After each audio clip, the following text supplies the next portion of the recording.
Namaku Dika, seorang karyawan kantoran yang baru pindah ke sebuah kota kecil di Jawa Tengah untuk bekerja di perusahaan distribusi lokal.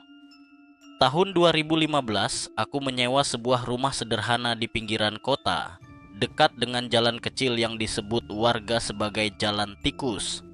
Jalan ini adalah jalur pintas menuju kantorku, sebuah gang sempit yang membelah perkampungan tua, dikelilingi pohon-pohon besar dan rumah-rumah kayu yang sudah usang. Warga bilang, jalan ini dinamakan Jalan Tikus karena kecil, gelap, dan jarang dilewati orang, terutama setelah matahari terbenam. Aku tak terlalu memikirkan cerita-cerita warga saat itu. Bagiku, ini cuma jalan pintas yang bisa menghemat waktu. Malam itu, sekitar pukul 10, aku pulang dari kantor setelah lembur. Aku memilih lewat jalan tikus karena lebih cepat daripada jalan utama yang memutar. Langit gelap, hanya diterangi bulan purnama yang samar-samar tertutup awan. Aku berjalan kaki karena motor yang biasa kupakai sedang rusak. Suasana gang itu sunyi, hanya ada suara jangkrik dan angin yang menggesek dedaunan. Lampu jalan di gang ini cuma satu, itu pun berkedip-kedip, membuat bayangan pohon terlihat seperti sosok yang bergerak pelan. Aku mempercepat langkah, entah kenapa perasaan tak nyaman mulai menyelimuti. Tiba-tiba, aku mendengar suara aneh, seperti kain yang terseret di tanah. Seret, seret, seret. Aku berhenti, menoleh ke belakang, tapi tak ada apa-apa, hanya kegelapan. Aku mencoba menenangkan diri, berpikir itu cuma daun kering yang tertiup angin. Tapi saat aku melanjutkan langkah, suara itu terdengar lagi, lebih jelas, seperti ada sesuatu yang mendekat. Jantungku mulai berdegup kencang. Aku menoleh lagi, dan di ujung gang, di bawah cahaya lampu yang berkedip, aku melihat sesuatu, sesosok putih yang berdiri tegak, terbungkus kain kafan, dengan tali pocong yang menggantung di ujungnya. Aku membeku. Sosok itu tak bergerak, hanya berdiri di sana, tapi aku merasa seperti ditatap. Keringat dingin mengalir di punggungku. Aku mencoba meyakinkan diri bahwa itu cuma imajinasi, tapi suara seretan kain itu kembali terdengar. Kini lebih cepat, seperti sesuatu yang melompat-lompat mendekatiku.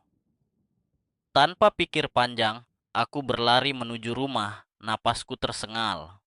Aku tak berani menoleh lagi, takut melihat sesuatu yang tak ingin kulihat. Sesampainya di rumah, aku langsung mengunci pintu. Jantungku masih berdegup kencang. Aku mencoba tidur, tapi malam itu, suara seretan kain itu seolah masih bergema di kepalaku. Keesokan paginya, aku menceritakan kejadian itu ke Pak Slamet, tetangga sebelah yang sudah lama tinggal di kampung ini. Wajahnya langsung berubah serius. Dika, lain kali jangan lewat jalan tikus malam-malam, katanya dengan nada pelan. Itu jalannya dia, pocong penunggu. Aku tertawa kecil, mencoba menepis ceritanya tapi matanya tak bercanda. Dia suka muncul buat orang baru di kampung ini, lanjutnya. Aku cuma mengangguk, tapi di dalam hati, aku tahu ada sesuatu yang tak beres dengan jalan tikus. Setelah malam mencekam di jalan tikus, aku, Dika, tak bisa tidur nyenyak. Bayangan sosok putih yang kaku, terbungkus kain kafan, terus menghantui pikiranku. Suara seretan kain itu, seret, seret, seret, seperti masih bergema di telingaku. Meski aku sudah aman di dalam rumah sewaan. Pagi itu, kata-kata Pak Slamet tentang pocong penunggu terngiang-ngiang. Tapi aku mencoba menepisnya. Aku bukan tipe yang mudah percaya cerita mistis. Tapi perasaan tak nyaman itu tak kunjung hilang. Seperti ada sesuatu yang menempel di punggungku. Hari itu, aku memutuskan untuk menghindari jalan tikus. Aku pergi ke kantor lewat jalan utama, meski harus memutar jauh. Sepanjang hari, aku merasa lelah, bukan hanya karena kurang tidur, tapi seperti ada beban berat yang menekan pundakku. Di kantor, rekan kerjaku, Mas Budi, yang orang lokal, memperhatikan wajahku yang pucat. Dika, lu kenapa? Kayak orang ketakutan. Tanyanya sambil nyengir. Aku ragu, tapi akhirnya menceritakan kejadian semalam. Matanya langsung menyipit. Jalan tikus ya? Banyak cerita di situ, Dik. Dulu pernah ada orang hilang di gang itu, katanya ketemu sesuatu. Lu hati-hati deh, apalagi lu orang baru. Nadanya santai, tapi ada nada serius yang bikin bulu kudukku berdiri. Malam itu, aku harus lembur lagi. Pukul 11 malam, aku pulang dengan hati-hati memastikan lewat jalan utama. Tapi entah kenapa, kakiku seperti punya kehendak sendiri. Aku tersadar sudah berada di mulut jalan tikus, seolah ada dorongan tak terlihat yang membawaku ke sana. Gang itu terlihat lebih gelap dari biasanya. Lampu jalan yang biasa berkedip kini mati total. Hanya cahaya bulan purnama yang menyelinap di sela-sela ranting pohon, menciptakan bayangan-bayangan yang bergoyang seperti sosok yang menari dalam diam. Udara terasa dingin menusuk dan aroma tanah basah bercampur bau aneh seperti kain lapuk yang sudah lama tak tersentuh. Aku mencoba melangkah mundur, tapi kakiku terasa berat seperti ditahan. Tiba-tiba aku mendengarnya lagi. Sret, sret, sret, suara kain terseret, kali ini lebih lambat, lebih berat, seperti sesuatu yang besar sedang mendekat. Napasku tersengal, jantungku berdegup kencang hingga terasa di tenggorokan. Aku menoleh perlahan, tak ingin melihat tapi tak bisa menahan diri. Di ujung gang, di bawah bayang-bayang pohon beringin tua, sosok itu berdiri lagi. Pocong itu, dengan kain kafan yang kotor dan robek di ujungnya, tali pocongnya bergoyang pelan seolah tertiup angin yang tak ada. Wajahnya tersembunyi di balik kain, tapi aku bisa merasakan tatapannya, dingin, kosong, dan penuh tekanan, seperti menghisap udara di sekitarku. Tiba-tiba, sosok itu bergerak, bukan melompat seperti pocong pada umumnya, tapi meluncur pelan, seperti ditarik oleh kekuatan tak terlihat, mendekatiku dengan kecepatan yang tak wajar. Suara seretan kain berubah menjadi dentuman pelan. Tam, tam, tam, seperti langkah yang tak menyentuh tanah. Aku berbalik dan berlari. Kaki terasa seperti melangkah di lumpur berat dan lambat. Di belakangku, suara itu semakin dekat, disertai hembusan angin dingin yang membawa bau busuk, seperti campuran tanah kuburan dan kain basi. Aku bisa merasakan kehadirannya, begitu dekat, seperti ada tangan tak terlihat yang hampir menyentuh pundakku. Aku sampai di rumah dengan napas tersengal, tangan gemetar saat mengunci pintu. Di dalam aku menyalakan semua lampu, berharap cahaya bisa mengusir rasa takut. Tapi saat aku duduk di kasur, jantungku masih berdegup kencang. Lalu aku mendengarnya, ketukan pelan di pintu. Tok, tok, tok. Pelan, teratur, tapi terasa salah. Aku membeku, tak berani bergerak. Ketukan itu berhenti. Tapi kemudian aku mendengar suara samar, seperti bisikan yang terbawa angin. Di Ka, ikut. Suara itu lembut, tapi membuat tulang punggungku seperti disiram air es. Aku menutup telinga, mencoba mengabaikannya, tapi bisikan itu seolah meresap ke dalam kepalaku. Malam itu, aku tak tidur. Aku duduk di sudut kamar, memeluk lutut, menatap pintu yang terkunci. Di luar, suara jangkrik tiba-tiba berhenti, digantikan keheningan yang mencekam. Aku tahu, apapun yang ada di jalan tikus itu belum selesai denganku. Setelah malam mengerikan itu, aku tak bisa lepas dari rasa takut yang menyelimuti. Suara bisikan, di, ka, ikut, masih terngiang di kepalaku, seperti jarum yang menusuk-nusuk pikiran. Aku tak berani keluar kamar, bahkan untuk ke kamar mandi. Cahaya lampu di kamarku tetap menyala sepanjang malam, tapi entah kenapa, sudut-sudut ruangan tetap terasa gelap, seperti ada bayangan yang mengintai di balik pandanganku. Pagi itu, aku memutuskan untuk tidak ke kantor. Aku telepon Mas Budi, bilang aku sakit. Tapi sebenarnya aku cuma takut melewati jalan tikus lagi. Aku merasa apapun yang ada di gang itu tahu namaku, dan itu membuatku semakin gelisah. Sekitar pukul 10 pagi, Pak Slamet, tetangga sebelah, datang ke rumahku. Dia membawa secangkir kopi dan duduk di teras, mengajakku ngobrol. Wajahnya penuh perhatian, tapi ada sesuatu di matanya yang membuatku merinding. "Dika, lu semalam lewat jalan tikus lagi, ya?" tanyanya. Nadanya pelan tapi tajam. Aku mengangguk lemas, lalu menceritakan semuanya. Suara seretan kain, pocong yang meluncur mendekat, dan bisikan di balik pintu. Pak Slamet mendengarkan dengan serius, lalu menghela napas panjang. "Itu bukan pocong sembarangan, Dik. Dia penunggu jalan tikus. Katanya, dulu dia orang yang mati tragis di situ dan sekarang dia suka nyanyi buat orang baru kayak lu. Lu harus hati-hati. Jangan kasih dia alasan buat nempel." Aku bingung. "Nempel? Maksudnya apa, Pak?" tanyaku, suaraku gemetar. Pak Slamet menatapku dalam-dalam. "Kalau dia sampai panggil nama lu 3 kali, susah lepas, Dik. Lu harus jauhin jalan tikus, apalagi malam-malam." Aku cuma bisa mengangguk, tapi di dalam hati, aku tahu menghindari gang itu tak semudah kedengarannya. Rumahku cuma beberapa langkah dari jalan tikus, dan jalan utama terlalu jauh untuk dilewati setiap hari. Malam itu, aku berusaha tetap di rumah, mengunci semua pintu dan jendela. Aku menyalakan TV untuk mengusir keheningan, tapi suara acara komedi di layar terasa hampa. Sekitar pukul 9 malam listrik tiba-tiba padam. Kegelapan menyelimuti rumah, hanya diterangi cahaya bulan yang masuk lewat celah-celah gorden. Aku meraih ponselku, menyalakan senter, tapi tanganku gemetar. Tiba-tiba, aku mendengar suara itu lagi. Seret, seret, seret, kali ini dari luar rumah, tepat di dekat jendela kamarku.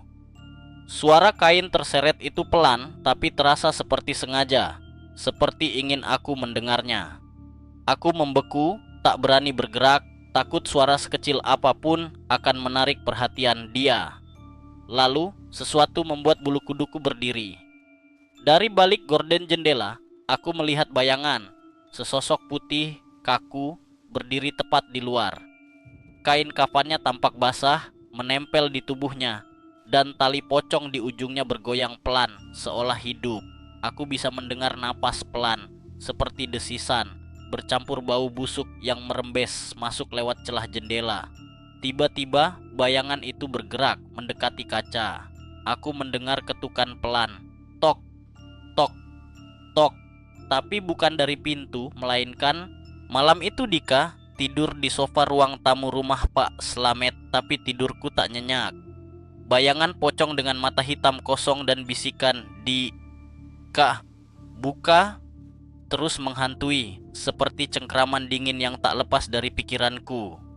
Cahaya lampu minyak di sudut ruangan berkedip pelan, menciptakan bayangan yang seolah bergerak di dinding. Aku memejamkan mata, berusaha menepis rasa takut, tapi setiap kali keheningan datang, suara seretan kain, seret, seret, seret, seperti kembali bergema di kepalaku. Pagi harinya, Pak Slamet membangunkanku dengan wajah serius. "Dika, kita harus beresin ini hari ini juga," katanya sambil menyerahkan secangkir kopi pahit. Dia bilang akan memanggil Mbah Joyo, seorang dukun lokal yang dikenal bisa berurusan dengan makhluk seperti ini. Aku cuma mengangguk, masih lelah dan ketakutan. Sekitar pukul 10, Mbah Joyo datang. Dia pria tua dengan rambut putih panjang yang diikat, membawa tas kain berisi benda-benda aneh, botol kecil berisi air, daun-daunan kering, dan sesuatu yang dibungkus kain merah. Matanya tajam, seperti bisa melihat sesuatu yang tak kulihat. Mbah Joyo memintaku menceritakan semua kejadian, dari penampakan pertama di jalan tikus hingga bisikan di jendela. Dia mendengarkan dengan diam, sesekali mengangguk. "Dia bukan cuma penunggu biasa," katanya pelan, suaranya berat. "Pocong ini cari seseorang. Dia panggil nama lu 2 kali, ya. Kalau sampai 3 kali, dia bakal nempel permanen." Aku merinding mendengarnya. "Tapi kenapa aku, Mbah?" tanyaku, suaraku gemetar. Mbah Joyo menatapku lama, lalu berkata, "Ada sesuatu di rumah lu yang narik dia. Kita harus periksa." Kami bertiga, aku, Pak Slamet, dan Mbah Joyo, berjalan menuju rumahku. Jalan tikus terlihat berbeda di siang hari, tapi tetap terasa dingin, seperti ada mata tak terlihat yang mengawasi. Sesampainya di rumah, Mbah Joyo berjalan mengelilingi kamarku, memegang sehelai daun kering dan menggumamkan doa dalam bahasa Jawa kuno. Tiba-tiba, dia berhenti di dekat lemari kayu tua di sudut kamar. "Ini," katanya menunjuk lemari. "Ada sesuatu di sini." Aku bingung. Lemari itu sudah ada di rumah sejak aku pindah peninggalan penyewa sebelumnya. Mbah Joyo membuka pintu lemari dengan hati-hati, dan di dalam, di balik tumpukan pakaianku, ada sebuah kotak kayu kecil yang terkunci, berukir simbol aneh yang tak kukenali. "Jangan buka," kata Mbah Joyo tiba-tiba, suaranya tegas. "Ini bukan milik lu, ini yang narik dia." Aku terkejut. "Maksudnya apa, Mbah?" tanyaku. Dia tak menjawab langsung, hanya meminta Pak Slamet membawa kotak itu keluar rumah. Di halaman, Mbah Joyo menuangkan air dari botol kecilnya ke kotak itu sambil membaca doa. Tiba-tiba, angin bertiup kencang, membawa bau busuk yang sama seperti malam sebelumnya. Aku mendengar suara samar, seret, seret, seret dari arah jalan tikus. Aku melirik ke gang, dan di ujung sana, di bawah pohon beringin, aku melihatnya lagi. Pocong itu berdiri tegak, kain kafannya basah dan robek, tapi kali ini aku bisa melihat wajahnya lebih jelas. Bukan mata hitam kosong, tapi mata seorang wanita penuh kesedihan, seperti memohon sesuatu. Mbah Joyo menoleh ke arah pocong itu, lalu berteriak dalam bahasa Jawa, seolah memerintahkan sesuatu. Tiba-tiba, kotak kayu di tangan Pak Slamet bergetar hebat, seperti ada yang berusaha keluar. Aku mundur, jantungku berdegup kencang. Lalu, dalam sekejap angin berhenti dan pocong itu menghilang, seolah lenyap ditelan bayangan pohon. Mbah Joyo menghela napas. "Dia udah pergi buat sekarang, tapi belum selesai," katanya. "Kotak ini harus dimusnahkan, tapi kita perlu tahu dulu apa isinya.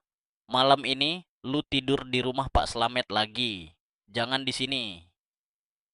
Malam itu, di rumah Pak Slamet aku tak bisa tidur. Aku terus memikirkan kotak itu. Apa isinya? Dan kenapa pocong itu begitu terikat padanya? Tiba-tiba, di tengah malam aku terbangun oleh suara ketukan pelan. Tok, tok, tok. Bukan dari pintu, tapi dari jendela kamar tamu tempatku tidur. Aku menoleh, dan di balik kaca, aku melihat sesuatu yang membuat darahku membeku. Bukan pocong, tapi wajah seorang wanita tua, dengan kulit keriput dan mata merah menyala, tersenyum lebar. "Kotak itu milikku," bisiknya, suaranya seperti gesekan besi, sebelum wajahnya lenyap dalam kegelapan. Malam itu, aku terbangun dengan jantung berdegup kencang di rumah Pak Slamet. Wajah wanita tua dengan mata merah menyala dan bisikan "kotak itu milikku" masih menghantui pikiranku, seperti cakar dingin yang mencengkeram jantungku. Cahaya lampu minyak di ruang tamu Pak Slamet berkedip-kedip, membuat bayangan di dinding seolah hidup dan bergerak. Aku tak berani memejamkan mata lagi, takut wajah itu muncul kembali. Kotak kayu tua dengan ukiran aneh yang ditemukan Mbah Joyo di kamarku kini diletakkan di sudut ruangan, dan entah kenapa setiap kali aku meliriknya, aku merasa ada sesuatu di dalamnya yang berdenyut, seperti jantungan yang tak terdengar. Pagi harinya, Mbah Joyo datang lagi, kali ini dengan wajah lebih tegang dari sebelumnya. Dia membawa sehelai kain putih dan semangkuk air yang berbau rempah aneh seperti campuran kunyit dan kemenyan. "Hari ini kita selesaikan, Dik," katanya, suaranya rendah tapi penuh otoritas. Pak Slamet berdiri di sampingnya, memegang kotak kayu itu dengan tangan gemetar. Mbah Joyo meminta kami ke halaman belakang rumah Pak Slamet, tempat pohon pisang tua berdiri di dekat sumur tua yang sudah tak terpakai. Udara pagi terasa dingin dan kabut tipis masih menyelimuti kampung, membuat jalan tikus di kejauhan terlihat seperti lorong menuju dunia lain. Mbah Joyo mulai ritualnya. Dia menuangkan air dari mangkuk ke kotak kayu. sambil menggumamkan doa-doa dalam bahasa Jawa kuno. Kotak itu diletakkan di tengah lingkaran garam yang dibuatnya di tanah, dan asap kemenyan mulai mengepul, membawa bau yang menyengat. Tiba-tiba, angin bertiup kencang, dan aku mendengar suara itu lagi. Sret, sret, sret. Suara kain terseret, samar tapi jelas, seperti datang dari jalan tikus di kejauhan. Aku menoleh, jantungku berdegup kencang, tapi tak ada apa-apa di sana. Hanya kabut yang bergerak pelan. Mbah Joyo tetap fokus, matanya tertutup, tangannya memegang daun kering yang mulai mengeluarkan asap putih. Kotak kayu itu tiba-tiba bergetar hebat, seperti ada sesuatu di dalamnya yang berusaha keluar. Aku mundur, merasakan hawa dingin yang tak wajar menyelimuti tubuhku. Lalu, Mbah Joyo membuka kotak itu dengan hati-hati. Di dalamnya, ada sebuah cermin kecil berbingkai kayu, permukaannya retak dan buram, serta sehelai kain putih kecil yang tampak seperti kain kafan, terlipat rapi. Tapi yang membuatku terpaku adalah ukiran di dalam kotak, nama Dika terukir di sana, dalam huruf yang tampak ditulis dengan tangan gemetar. Aku merasa darahku membeku.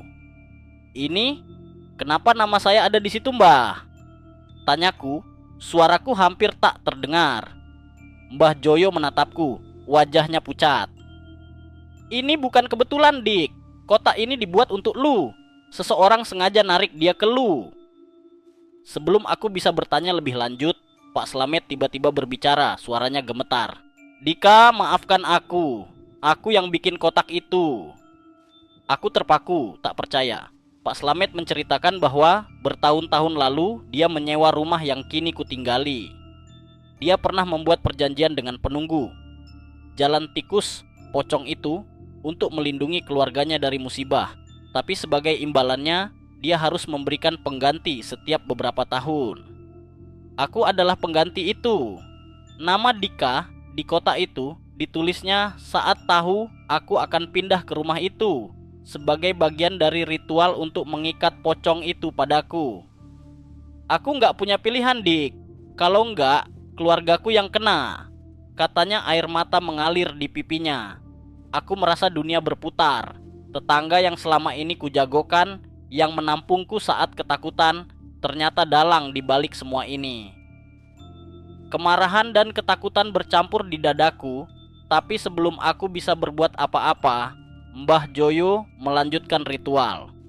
Dia memecahkan cermin di dalam kotak dengan batu, dan tiba-tiba suara jeritan melengking terdengar dari arah jalan tikus, seperti suara wanita yang penuh keputusasaan. Asap kemenyan membumbung tinggi, dan kotak kayu itu terbakar sendiri. Apinya berwarna biru pucat yang tak wajar. Aku melihat bayangan pocong di ujung gang, tapi kali ini dia tak mendekat. Wajahnya, wajah wanita yang penuh kesedihan, tampak memudar, seolah dilepaskan dari ikatan. Dia bebas sekarang, kata Mbah Joyo. Tapi lu harus pergi dari rumah ini, Dik. Masih ada yang lain di sini. Malam itu, aku mengemasi barang-barangku dan pindah ke penginapan sementara di kota. Pak Slamet tak pernah kulihat lagi. Katanya dia pergi dari kampung tak lama setelah kejadian itu, seperti lari dari sesuatu. Jalan tikus kini terasa lebih sepi, tapi setiap kali aku melewatinya, aku masih merasa ada yang mengawasi dari balik pohon beringin. Mbah Joyo memberiku sehelai kain putih kecil dari kotak itu sebagai pengingat. Simpan ini, Dik, dia udah pergi, tapi jalan tikus nggak pernah kosong, katanya. Aku menyimpan kain itu, tapi setiap malam aku bermimpi tentang wajah wanita tua dengan mata merah, tersenyum, seolah berkata, lu yang berikutnya.